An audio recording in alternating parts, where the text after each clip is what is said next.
Did you know that ChatGPT was launched 2 years ago on 30th November? Did you know that the GPT and ChatGPT is generative pre-trained transformer? And did you know that the spread and use of generative AI is expected to add $4.4 trillion to the global economy because of the ability of Gen AI to augment and automate our daily tasks?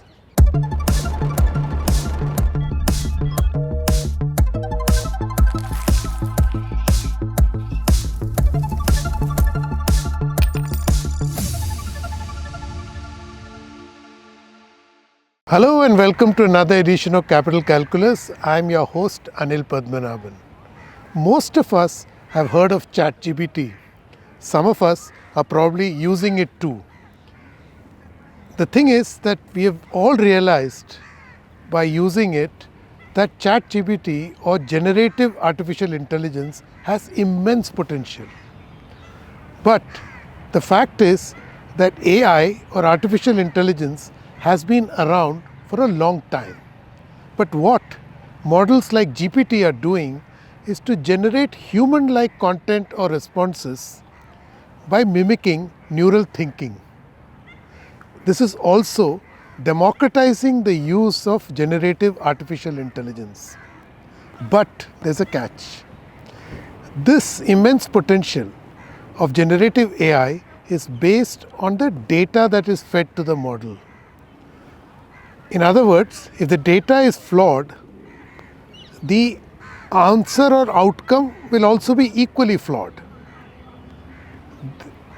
Then, how do countries like India circumvent these pitfalls to harness the power of generative AI? Should it invest in a sovereign AI?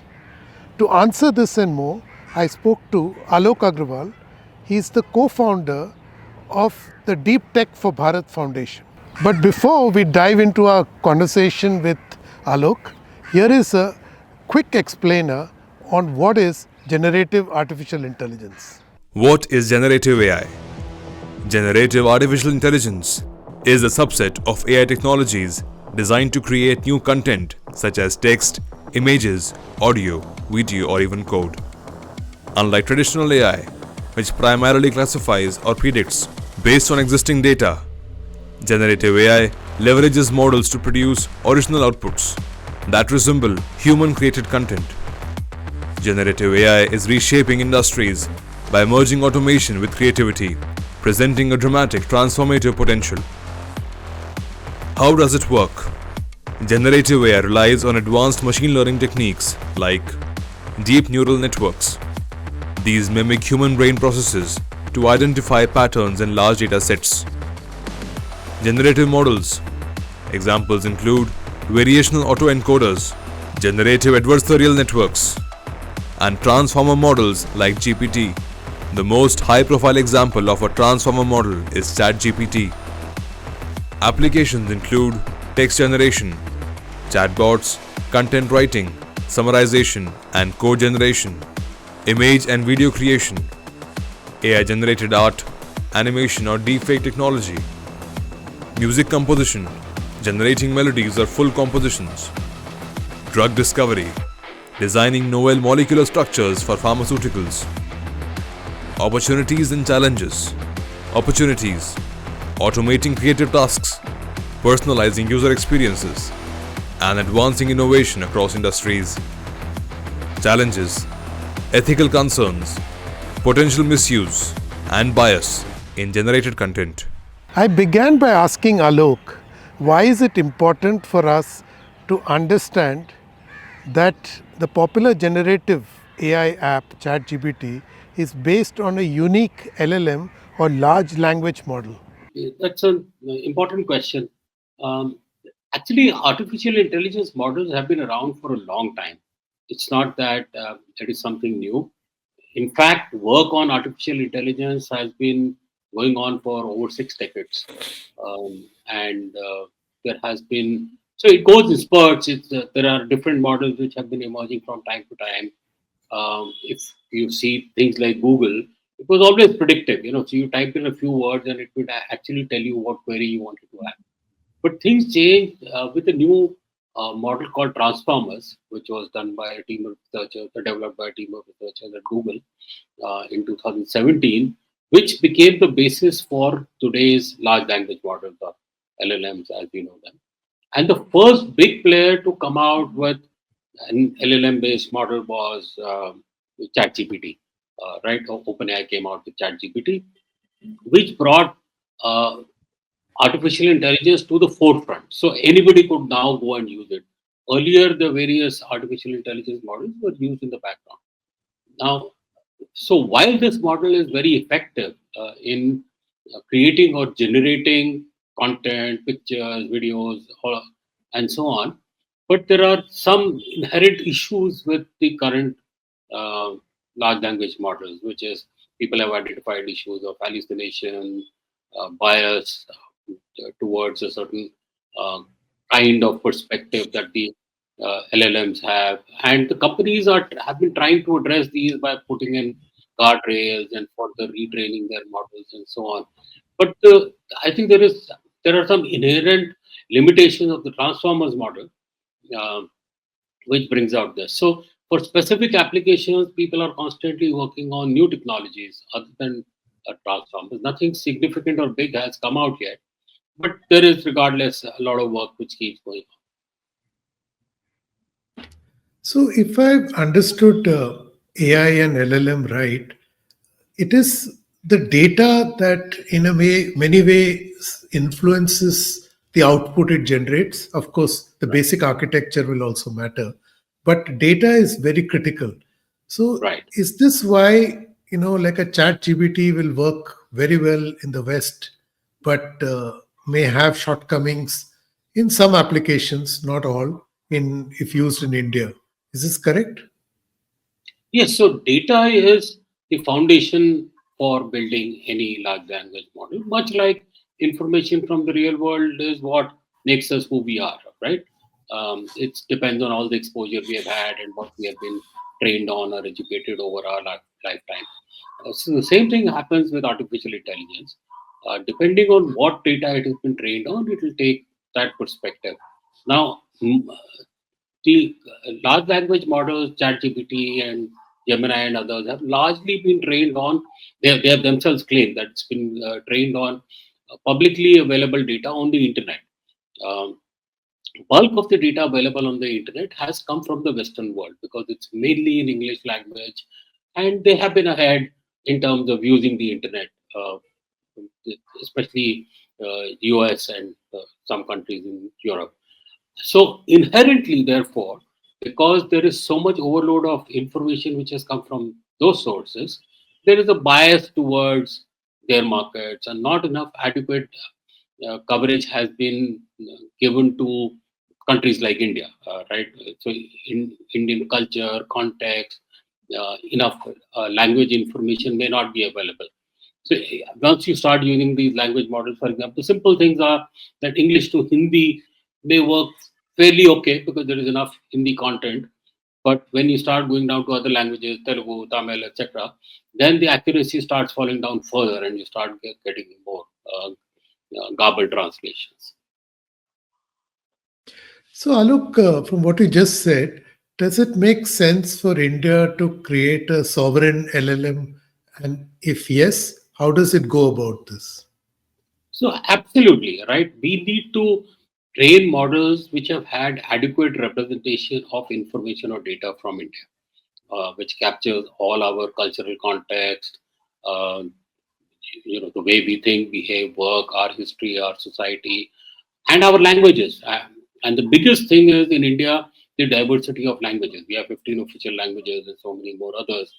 And the most complicated part of India is the fact that today we don't speak in one single pure language, right? By and large, people will talk in a mix of two or sometimes three. I mean, if you go to Bangalore, then people will have a mixture of English, Hindi words, Tamil words, and Kannada words, right? So that becomes a very hard problem for most systems to solve, especially the models trained in the West, because They will attempt for a Bangalore to do English versus Kannada, but they don't factor in the other languages which tend to creep in, and those are common parlance everywhere. So it's true in Delhi. It'll be Hindi, Punjabi, and English, right?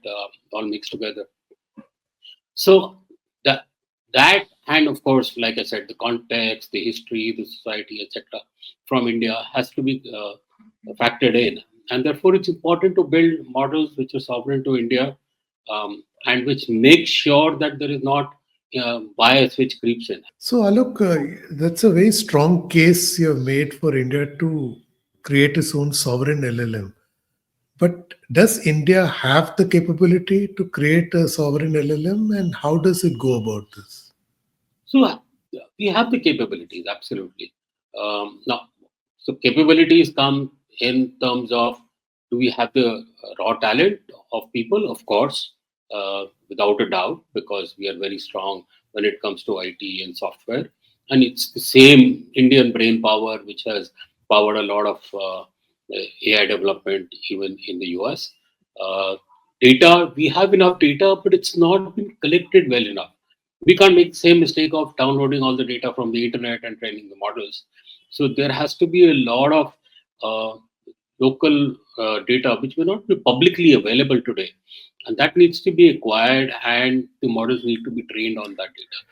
And then on top of that comes compute. Compute we can use right now, whatever is available globally, and then the Indian government is making a strong push for creating compute facilities in India, which can be used to train these models further.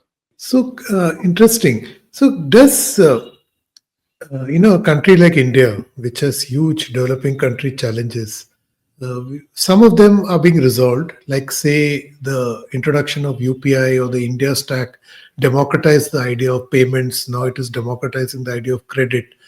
So can we look at AI to solve for other challenges, whether it's health, education, and so on, which are also very immediate issues India needs to resolve?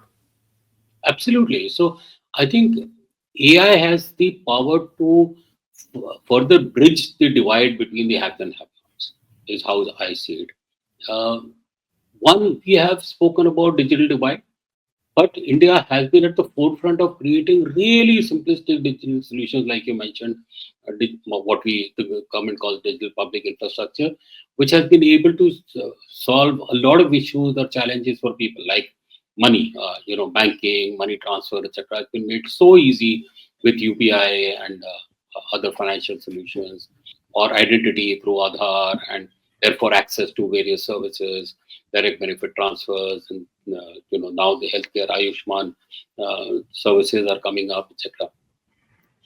Um, with AI solutions using things like language fluency and so on, we can bridge the interface between humans and digital devices better. So between our phones, a lot of times, for example, people struggle with using their apps or websites via their mobile phones or their laptops, because they are not able to type in the language, or websites are only in English, or there are too many layers of friction where I have to click and I don't understand what I have to click, and so on. AI can become more intuitive, more natural, and therefore, like we are speaking right now, you could speak to a device and it understands what you want and carries out the operations.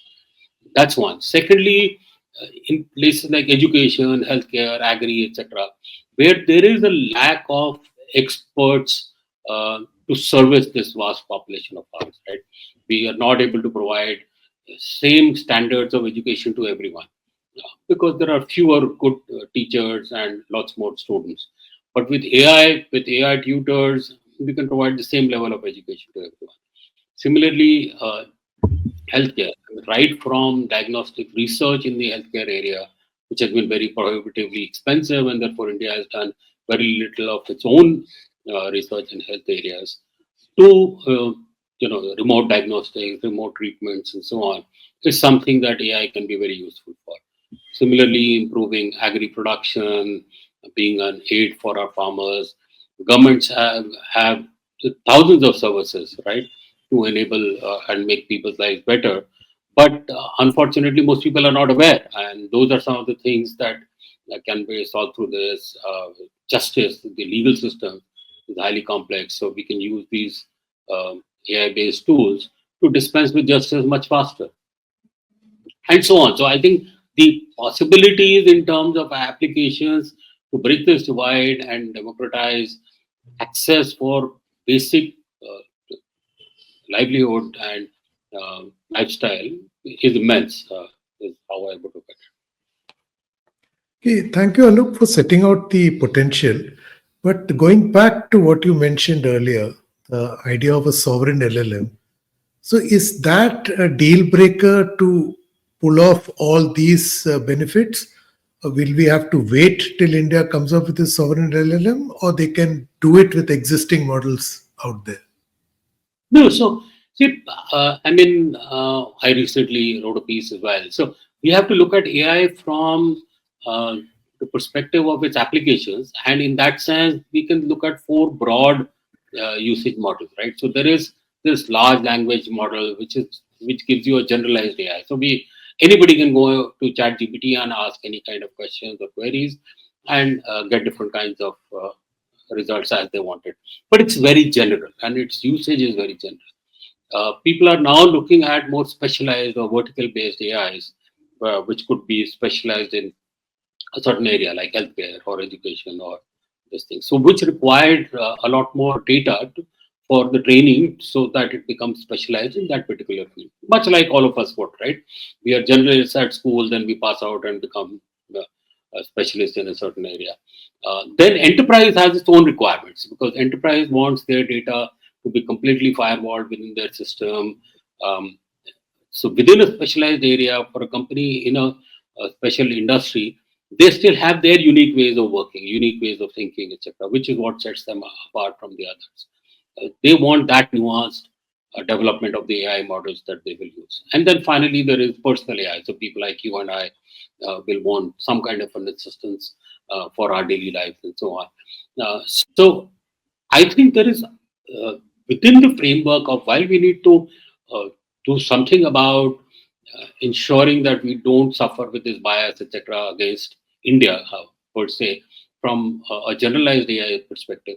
But that doesn't stop us from using some of the existing models, especially there are some very good open source models, uh, and building specialized tools in specific areas, and which many companies are already doing. Especially health is one area I'm seeing many startups working to develop models which can help in various aspects of dispensing with better healthcare.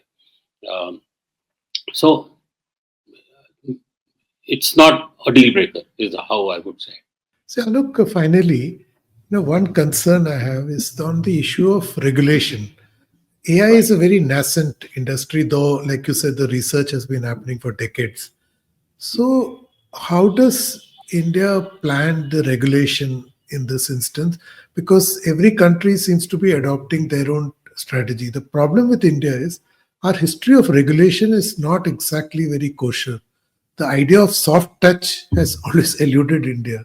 Right. The license Raj is a great example, and even now, ease of doing business is a myth that it has improved. It's quite difficult to do business in India. So, do you see AI regulation suffering from a similar handicap? I think AI regulation so far is proving tricky everywhere, right, around the world, because simply because it's hard to regulate. We don't yet know uh, true potential of AI, right? While there are lots of conversations going on that it can do A, B, C, etc., but we don't really know if that will happen. And therefore, on the one hand, you don't want to inhibit the true potential of this technology, but at the same time, you want to guard against all the wrong things that may come up with this technology.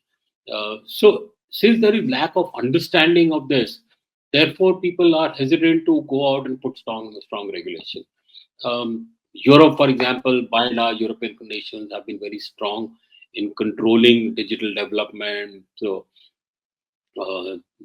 they have had strong this thing for the last many years now on data protection rights, etc. But America has been very lax. They haven't put strong regulations. India has been our data protection bill has been in the works for quite some time, DPDP, and hopefully it will be notified very soon. So that covers a lot of these aspects because, like I said earlier, having the right kind of data, right usage of data with the right consent management is key to developing right AI models. And if you can manage proper regulations on data usage, then hopefully you'll be able to manage AI usage to a large extent. Alok has made a compelling case for India to invest in a sovereign AI model. And why not? We have a talent pool, abundant data, and of course, a history of doing frugal innovations. But the thing is that this ability to create a sovereign AI model may exist, but India needs to have the driving ambition for it. This traditional chalta hai attitude will not work.